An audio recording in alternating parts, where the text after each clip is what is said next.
Hello everyone, this is Mary from North Carolina. We wish you a good and prosperous school year, and that all of you will be examples and followers of Jesus Christ in your school. May His light and love be manifested through all of you, so others will be affected by it.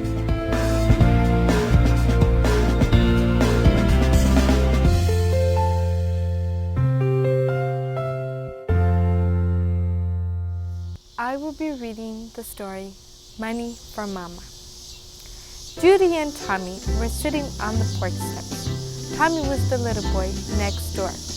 They were talking very sourly. "I'm so sorry for my poor mama." "Why? What's the matter?" asked Tommy. "Well, she never seems to have any money. If I ask her for something, she always says, 'I can't afford it.' And if Daddy says he wants something, she says we can't afford it. We never can buy anything in our house because Mama can't afford it." "Too bad," said Tommy, who had a very tender heart. "What can we do about it?" "I don't know," said Judy. "I wish I could give my Mama some money so she wouldn't have to worry so. But I don't have any. Maybe we could earn some and give it to her," said Tommy. "Maybe we could, but how?" said Judy. "We're so little, nobody would want to pay us for doing anything." "Let me think," said Tommy, putting his head in his hands as he had seen his father do. "Let me think." Just then, Judy's kitten strolled by and climbed up into Tommy's lap. "I've got it!" cried Tommy. "I've got it!" "Got what?" asked Judy. "It," said Tommy. "The idea. Where's your doll buggy?" "Over there." "Get it." Judy obeyed, wondering what Tommy had in mind. "Take those clothes off the doll and put them on the kitten," said Tommy. Judy burst out laughing. "Tommy, whatever next?" she said. "Do what I say," said Tommy, "and you'll see." Again, Judy obeyed. Soon they were both laughing, for there is nothing funnier than a kitten dressed up in doll's clothes. "Now what's next?" asked Judy. "Put the kitten in the doll buggy and get a white cloth out of the kitchen and spread it over the top." Judy got the cloth and covered the buggy and the kitten. "Now let's go," said Tommy. "Go where?" "Just follow me," said Tommy. "You push the buggy and I'll knock on the doors." So off they went. Never was money earned so easily or amid such riots of laughter. "Good afternoon, ma'am," Tommy would say to the lady who opened the door. "We have something extra special in this doll buggy, and it will cost you only 1 penny to look at it." Of course, the lady paid the penny and was shown the kitten in doll's clothes. And it was worth a penny to her, too, for the fun she got out of it. Everybody who looked got a lift and felt better for laughing so much. Some paid several pennies for looking. By the time the two youngsters got back home at supper time, Tommy had exactly 55 pennies in his pocket. He handed them over to Judy, and she gave the money to Mama. "Wherever did you get all this money?" asked Mama in surprise. "We earned it," said Judy, "and it's all for you." She thought it best not to tell about their kitten show. "For me?" cried Mama. "Why for me?" "'Cause you're so poor, Mama, and you can't afford anything for Daddy or me or anybody. This will help you afford lots of things." Just as all mothers do in such a situation, Mama grabbed her hanky and began to wipe her eyes. "Oh, you darling things," she said. "I'm not so poor as that. I shouldn't have spoken that way. Really, children, I can't take your money." "Oh, please do," said Tommy. "We earned it specially for you." "Thank you, Tommy dear, but I couldn't take it. It's too precious. Let's give it to God in the missions offering next Sabbath. You divide it, Tommy. Then you put half of it in, and Judy the other half." And that's what they did. Only when you divide 55 by 2, you get 27 and 1 over. So they gave that lone penny to Mama. and she said she would keep it forever, so she would always have some money for the rest of her life.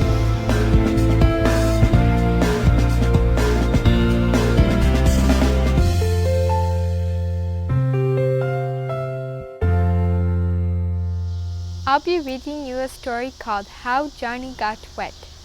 Miss Gibson was sitting at her desk marking the attendance record.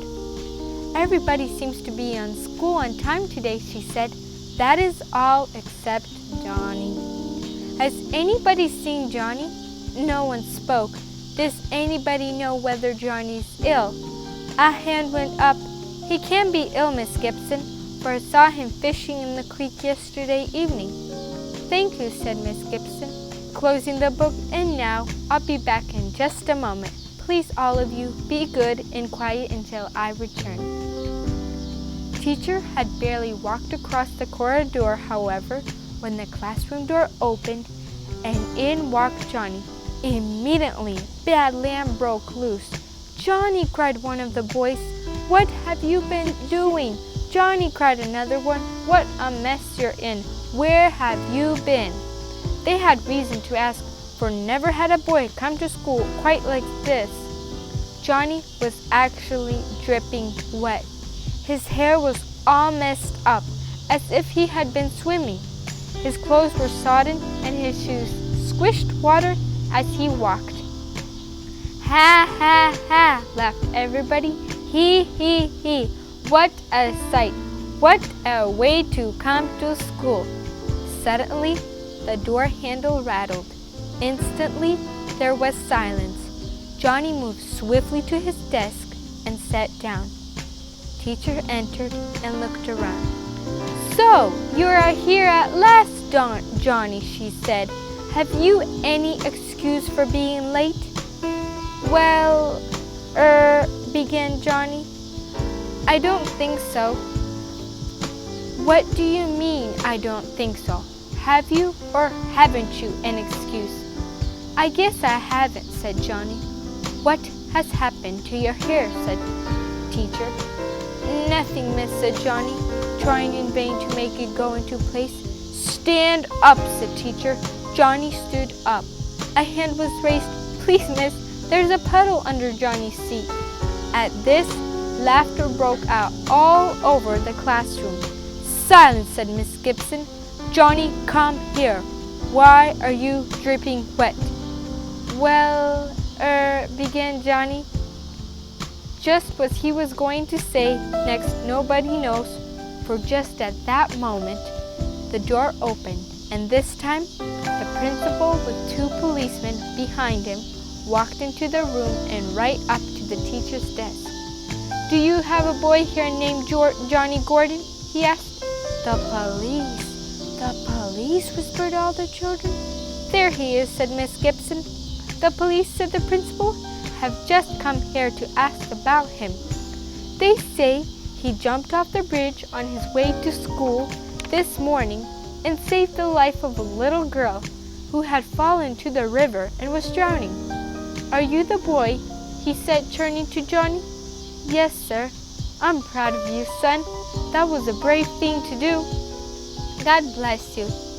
But why did you come to school like this? Why didn't you go back home and change?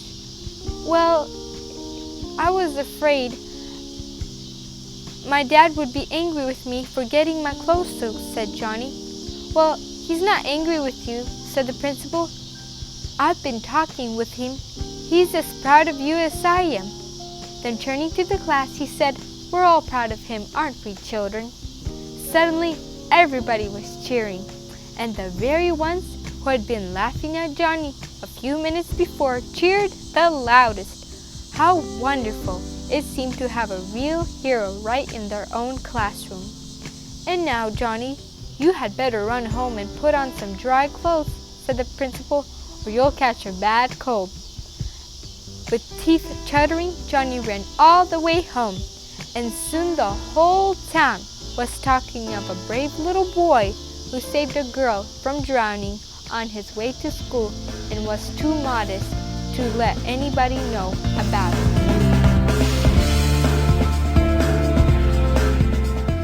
We miss you very much. Please come visit us here in North Carolina. We pray for you every day. Please write to us. We love you. Goodbye.